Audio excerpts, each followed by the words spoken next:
sorry for that. I really don't mean to, swear to God. But what can you do? So I could shut up, but really, that's not going to happen.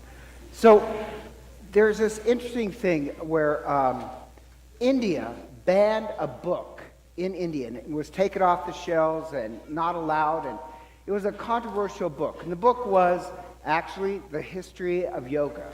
And it was written by this Doniger, who's this professor. She's a PhD in the history of religion from the University of Chicago. She's a well-known professor, really knows her stuff, published several books, has translated things from Sanskrit. But in the history of yoga, she tells a true story. And this is, to me, I thought it was kind of shocking. It was on a podcast. I listened to this podcast, and then there's a BBC program on it, which I watch.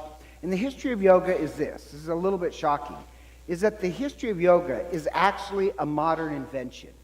It was invented in the 19th century because after the British pulled away out of India wanted to start this kind of cultural renewal and have people take pride in their nationalism, that we're a strong people.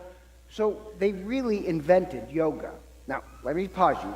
Yoga was practiced before that, but the oldest is in reference to it is in the 2nd century. But what yoga meant is a generalized term just to sit still and quiet. That's actually what yoga was, just to quiet yourself. But then, to raise this nationalism, they really did invent yoga.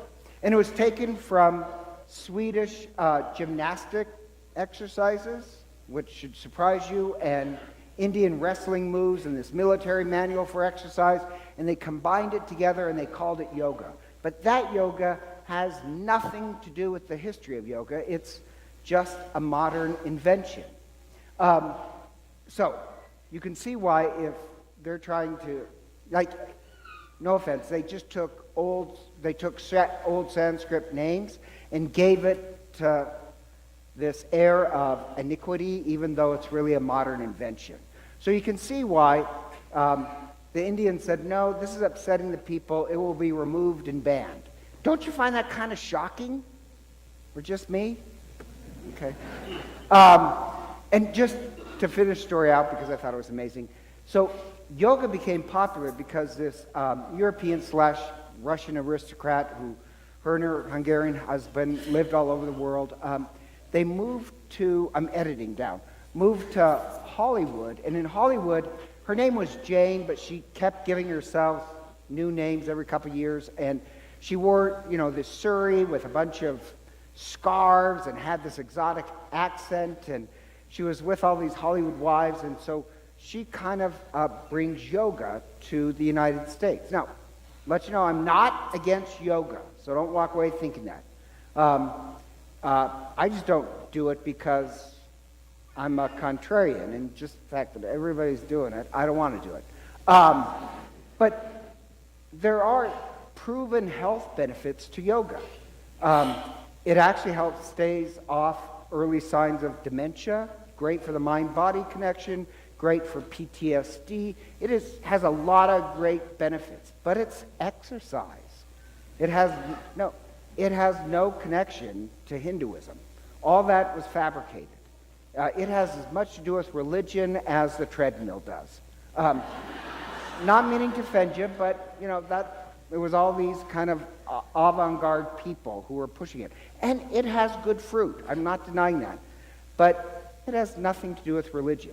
But the amazing part to me is that the Indians banned this scholarly book because they didn't like what it said. And that's the thing about human beings, and this is my point. When we're challenged or threatened or fearful, we can refuse to see something. Or if we want, if you really desire to know the truth, you can keep your eyes open.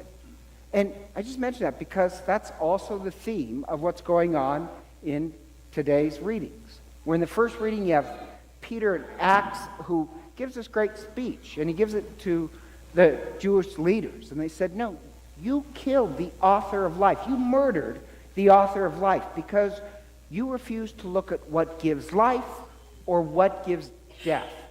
You couldn't see it. So you have this theme of, well, you might say that you're religious, but fundamentally, you either choose to keep your eyes closed or open. And all the history of humanity proves that we really can do that. We're in the gospel, kind of the same thing. We're in the gospel, today's is the Luke appearances.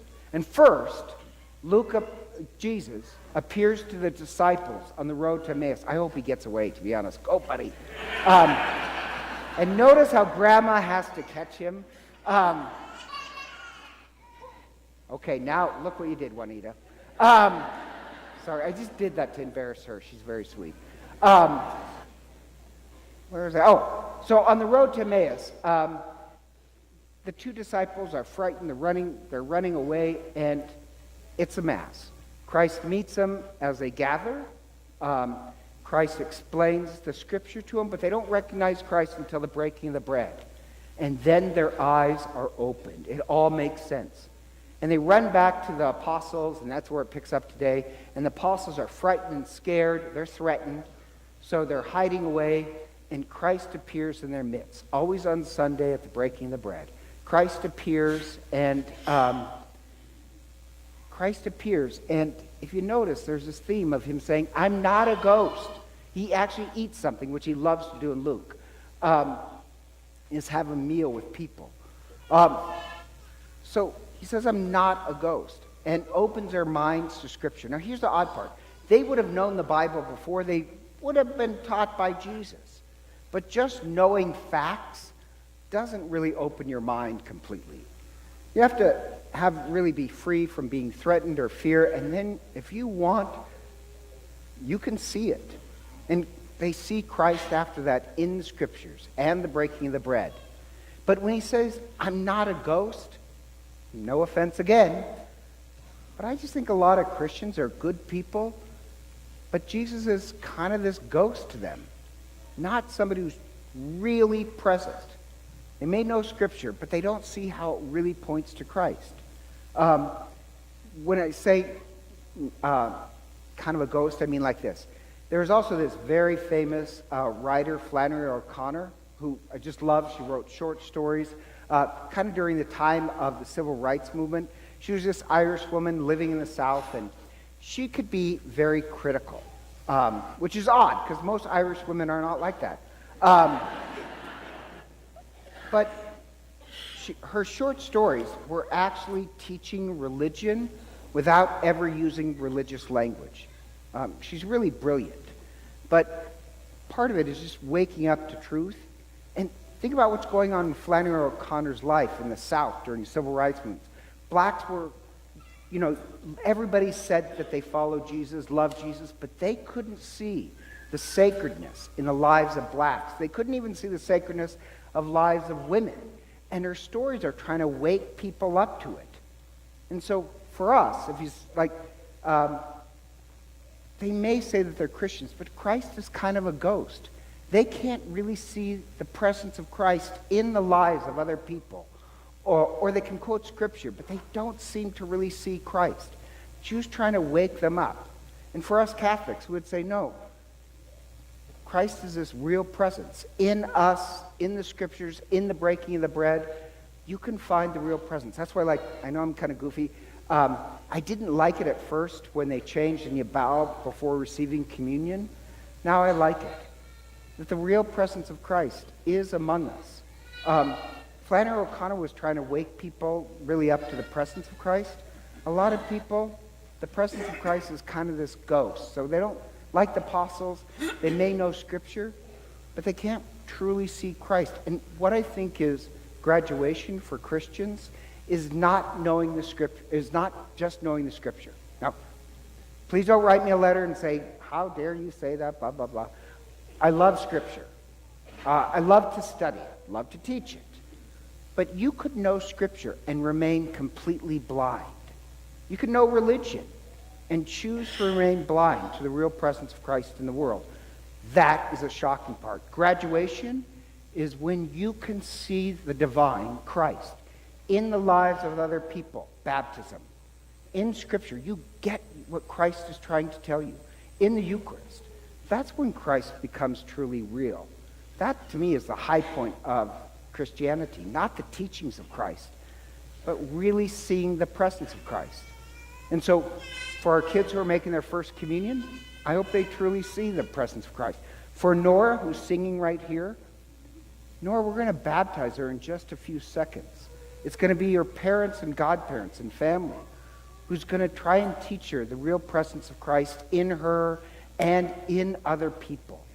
And for our community, I hope we're the ones who have our eyes open.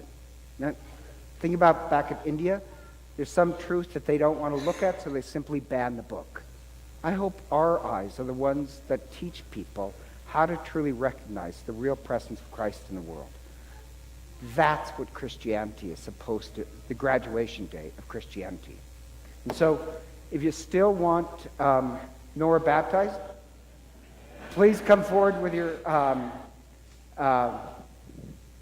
godparents, and let us stand and pray for this child.